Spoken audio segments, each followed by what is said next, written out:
Good morning, everybody.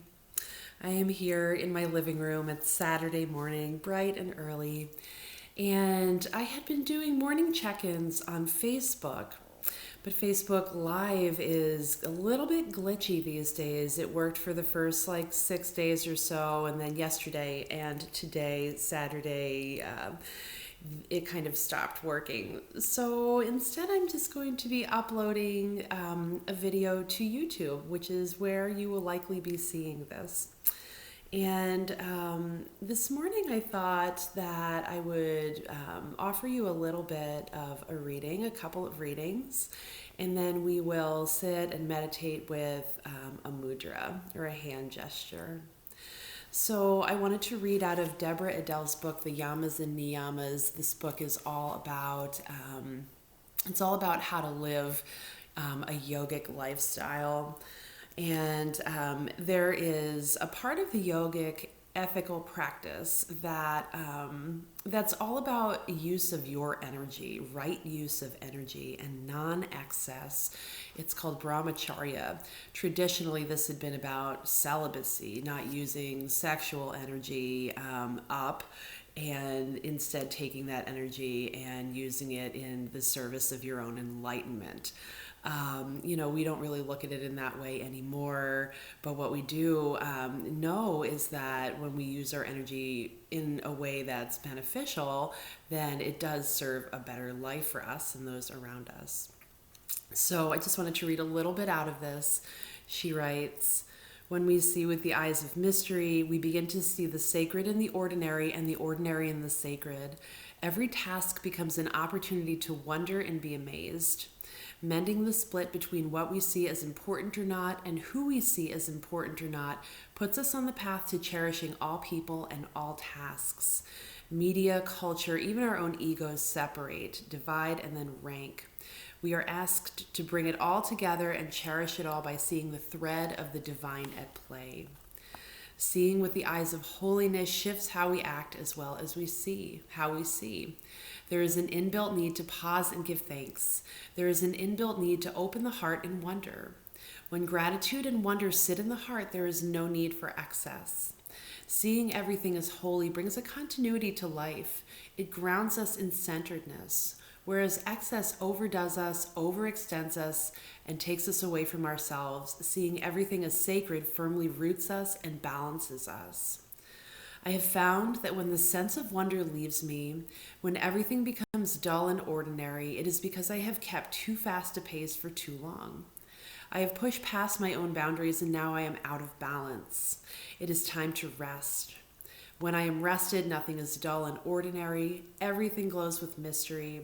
Whether I take it easy for a day or escape into the woods by myself, it is hard to give this rest to myself. There are a million and one reasons why I can't. My ego likes to feel important, and it doesn't feel very important when I am resting. My ego also doesn't like the idea that life can go on without me, even if it is only for a few hours. I like to be where the action is. Besides, in this culture of constant activity, there is always so much that needs to be done. And yet I am hungry to step outside of the habits of technology and the bombardment of stimulation and the routines I've conveniently put in place for myself. I am hungry to learn from the silence and see if I am on track with my soul. I am hungry to tame the stimulation and pull back the indulgences. And I am hungry to do nothing and let that be more than enough. Resting rejuvenates my sense of mystery. In this simple act, I find my eyes are shifted to wonder and my heart spontaneously bursts with songs of gratitude. Ooh, that's a big flowery last bit there.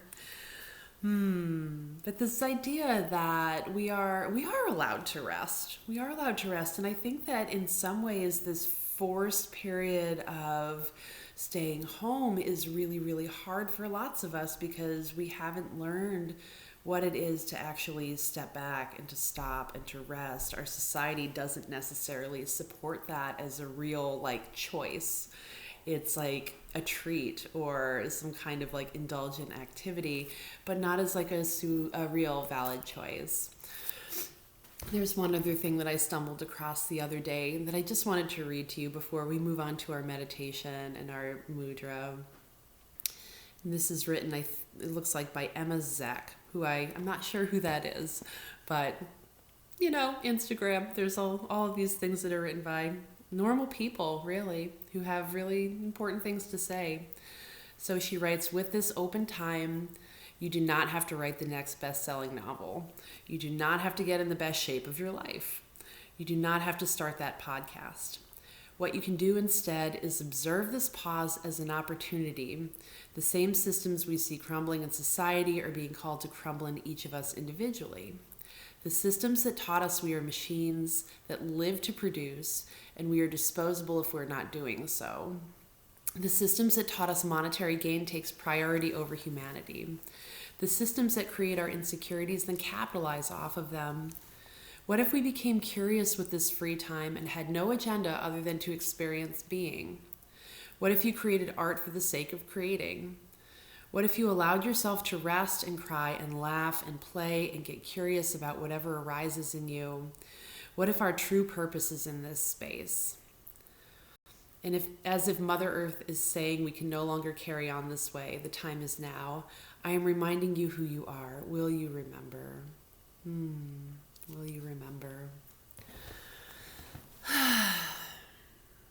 So maybe just for the day or just for the hour or even a few minutes, you allow yourself this possibility of rest, right? Of just letting yourself be. I know that's hard. Trust me, I know. All right, but we are going to practice this fearlessly today.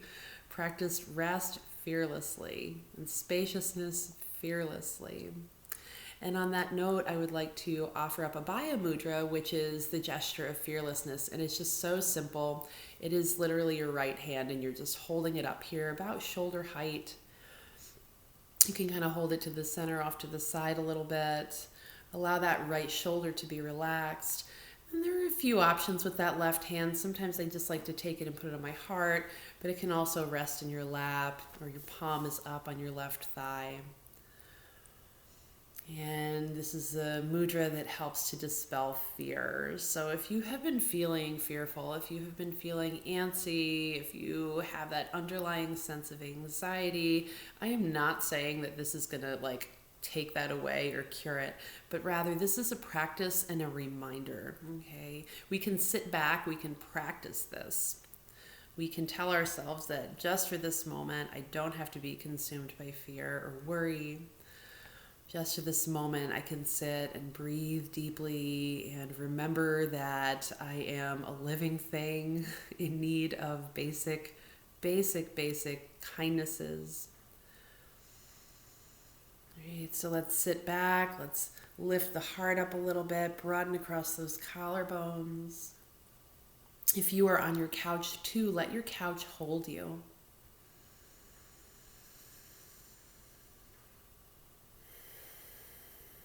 And then listen for the sound of your breathing.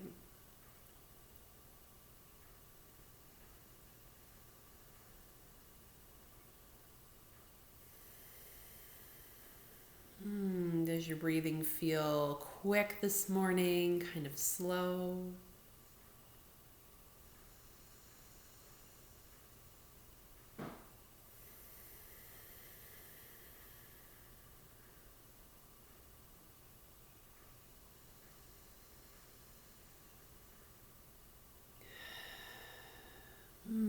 For a moment, just allow yourself the time to acknowledge your thoughts.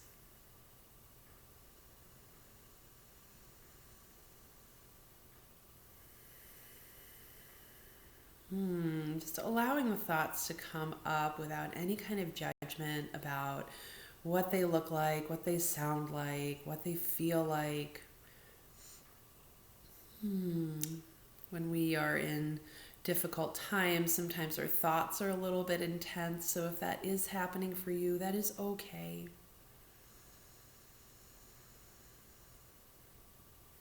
If the thoughts start to get really intense, bring yourself back to your breath. Bring your attention back to the basic inhale, the basic exhale.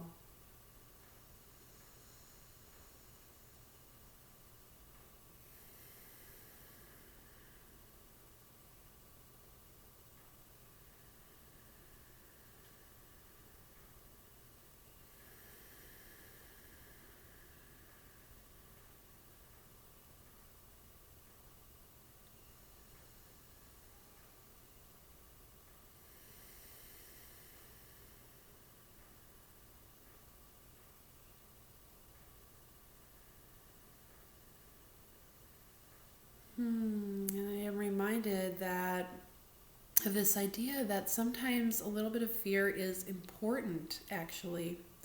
It's not something to just be thrown out or cast aside or ignored. Sometimes a little bit of fear is, just a sign to us that we should pay greater attention. For me, this mudra is about not feeling consumed by fear, not being driven by fear. It does not mean not feeling fear. It means feeling it, acknowledging it, and then allowing yourself the space to kind of process it rather than just having a super quick reaction out of fear.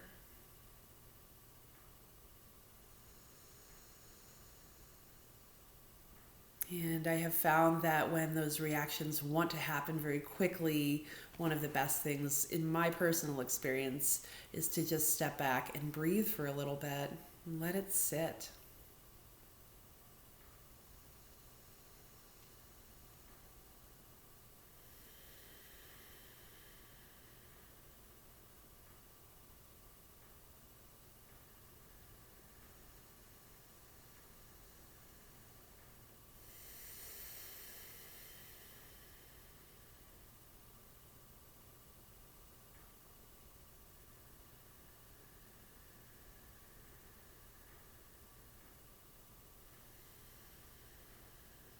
Why don't we take 10 more focused breaths here?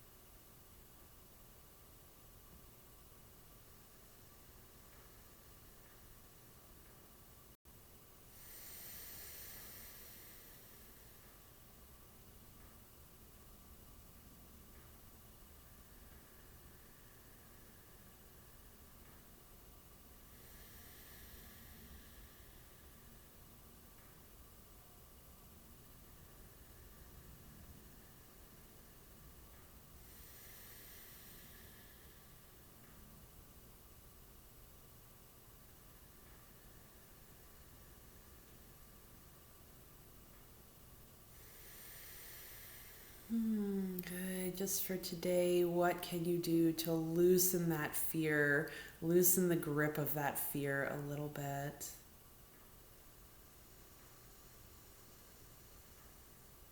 Maybe it's reaching out, calling somebody that you know, video chatting. Maybe it's focusing on a book that you have been kind of moving through slowly or writing in your journal. Just a few more breaths here with this mudra, perhaps thinking of one or two specific things that you can do or not do, perhaps. Maybe today it's about not scrolling all day, not reading the news all day, but just giving yourself time and space to process what you have encountered thus far.